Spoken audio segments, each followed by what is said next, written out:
The new news update, part two, regular news. Oh, no, and in the news, boom, boom, boom, boom, boom, boom, boom, boom. All right, in the news update, looking like this. Well, in California, a legislator is trying to pass a bill to make the Word of God, I said it, that's right, the Word of God, the Bible, illegal. Remember, like in the Bible tells us in the last days of Revelation that the Bible would be considered an illegal, or anything about God would be considered blasphemy to the regular community. Well, guess what? This legislator out in California wants to see to do just that. And of course, that's been put through, but of course, we don't know if it's going to go through. Hopefully, I hope not, because that would be an attack on Christianity, would put a stop to Christianity or religion altogether of any kind. So that's something we need to be in prayer about, and something we need to speak out against. That some crazy legislator has tried to make it so that Christianity would be stopped in this country, and the Word of God being spoken in public would be considered against the law. So we will keep you up to date on that development. This just came out Friday. This is in the news. Another article. Comey had some leaked articles that he had on his computer. The FBI have seen and sees some of these things and emails. About over 300,000 emails have been recovered off of Comey's computer that they're trying to say that Trump and Russia were in collusion with each other, and of course that was proven in his document, was proven to be false. None of that was true. Of course, I already knew it was false from its inception. It includes even WikiLeaks. Even Julian Assange has come out and vowed that he's got the proof that President Trump, our president, is basically innocent of these accusations. And of course, we don't need Julian Assange to tell us, because we already know that long before now. But Comey seems to have all these files on Trump, which are greatly falsified and not true. And of course, as we know, the stack of cards, as I've always said, is coming down. When people say lies, they always come down every time. And that's what we're seeing right here. And but that's what's going on, folks. More lies, like I said, they always come down, don't they? They burn like a firecracker. Kind of like that. But that's kind of like what they do. But every time you tell a lie, always remember it's going to bite you in the rear end. It's going to ruin you. So I would get out of that business of telling lies. Believe me, it's just not a good business to get in or to even do. Anyway. But today it's supposed to get up to, I think it's supposed to be up to 66 degrees today here in Mechanicsville. So it'll be nice and sunny for the weekend. But those are two things we need to be in prayer about, that this truth would be revealed about President Trump. And we know that he's not done anything wrong, and that he's not been in collusion with Russia. And he's not been in collusion with anybody else either, as these lies that keep trickling out from Kobe. Now, this guy, he's a moron. He should not be an intelligent person, because he keeps running his mouth and he keeps saying stuff that really he shouldn't be saying. And not only that, he keeps stumbling. He's clumsy all the time. Why in the world did this guy get hired as being the intelligence director? When he's always running his mouth and saying things all the time, how in the world did he get this job? Because he puts the country at great risk. And, he's done a lot of stupid stuff there. He's very clumsy and very, just not very tactful, as a person. When you're an intelligent director, that's the thing you're supposed to be, is tactful, and things you just need to be quiet about, you just don't talk about. But this guy, he just rambles on and on and on, doesn't he? But, that's what Comey has done. A moron. He's definitely a moron. He's got to be. But anyway, next story. Well, as you know, there's a group of senators that want to take Social Security, take the money from Social Security Trust, and take that money out of there to use it for other expenses. And there's people that are voting to do that, which would mean that Social Security would be insolvent, would be no more. if they did that.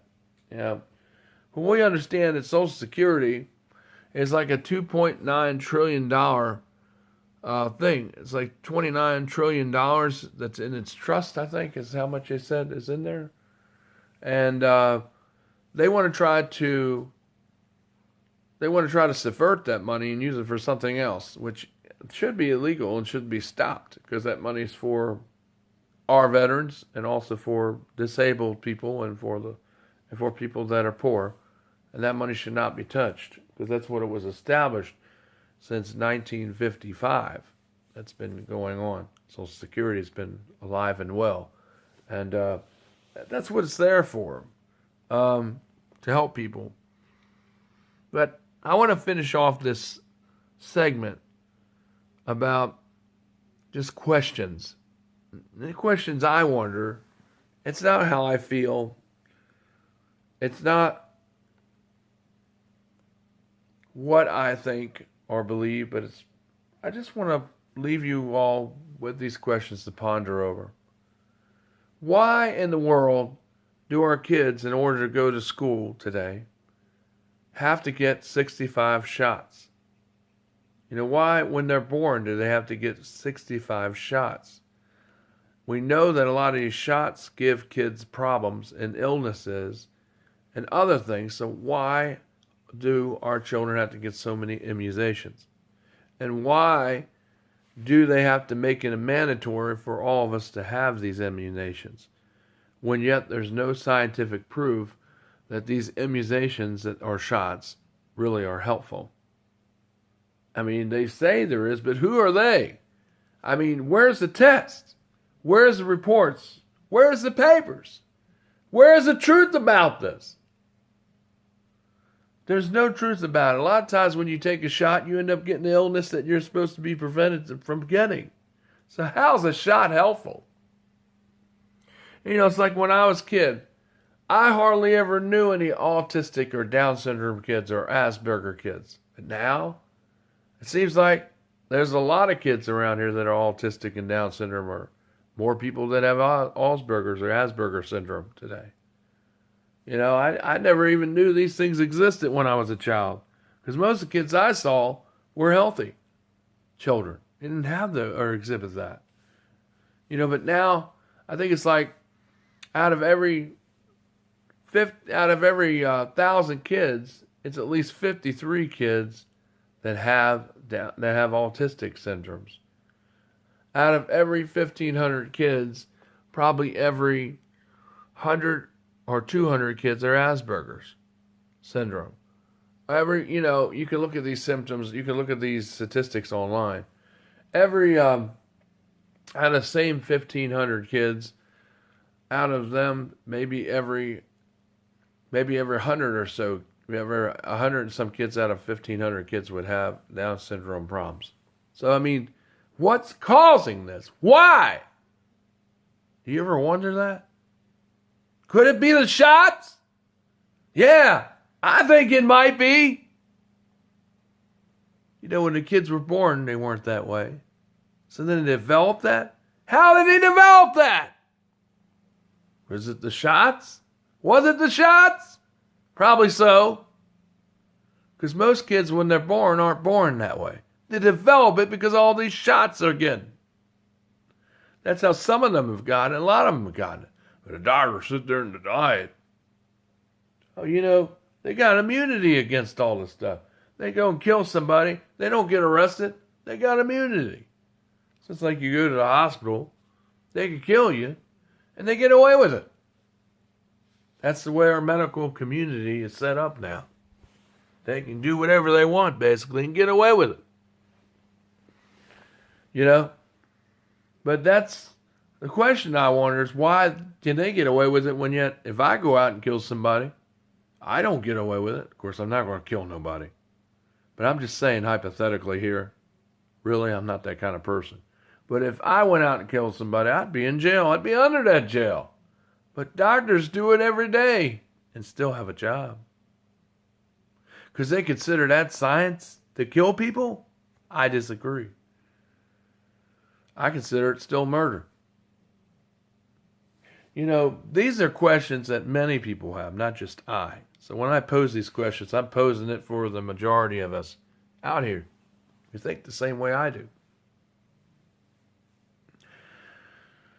And then why do we have all these safe zones in school? When I was a kid, we didn't have safe zones or special rooms for kids. What the heck is that?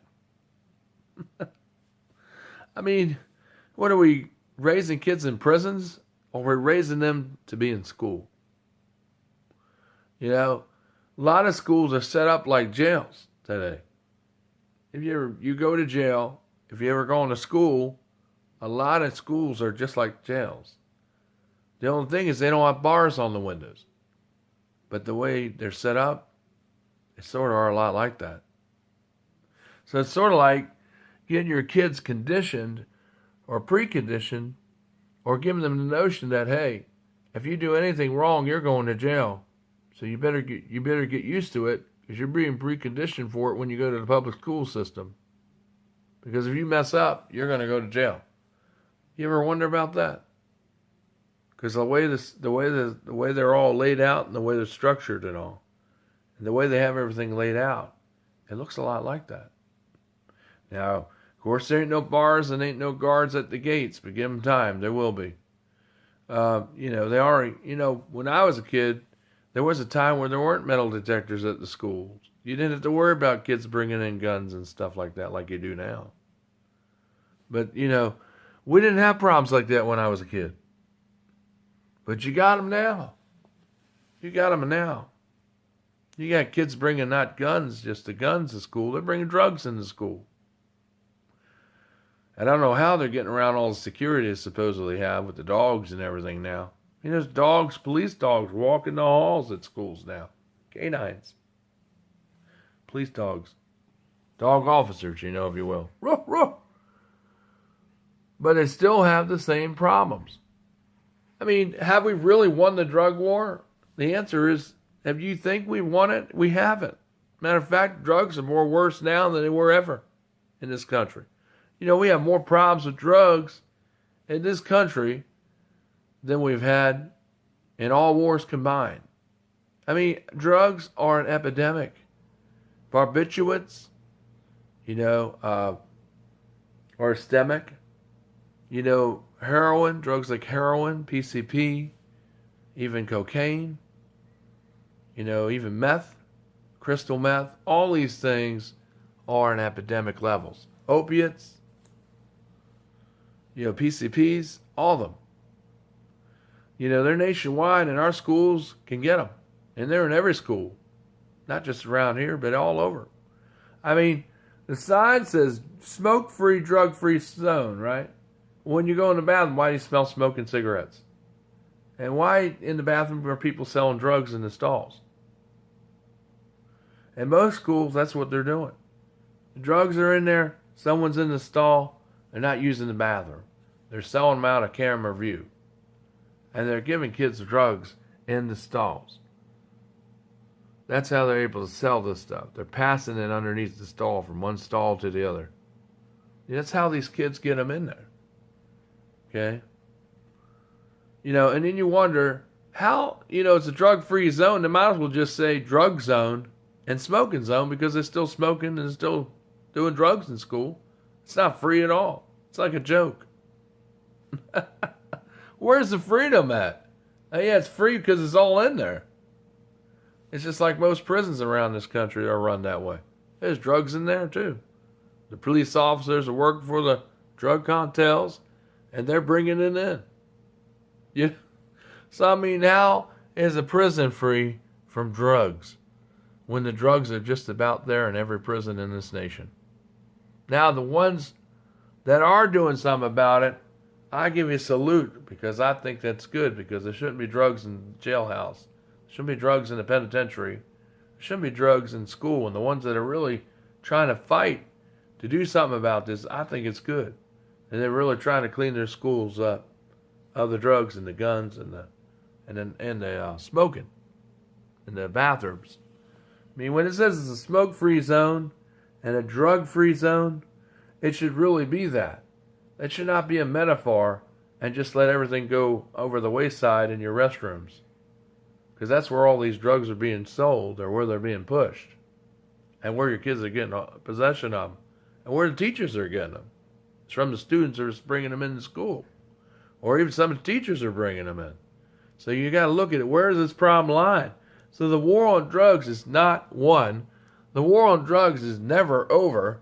The war on drugs is actually a lot worse now than it's ever been.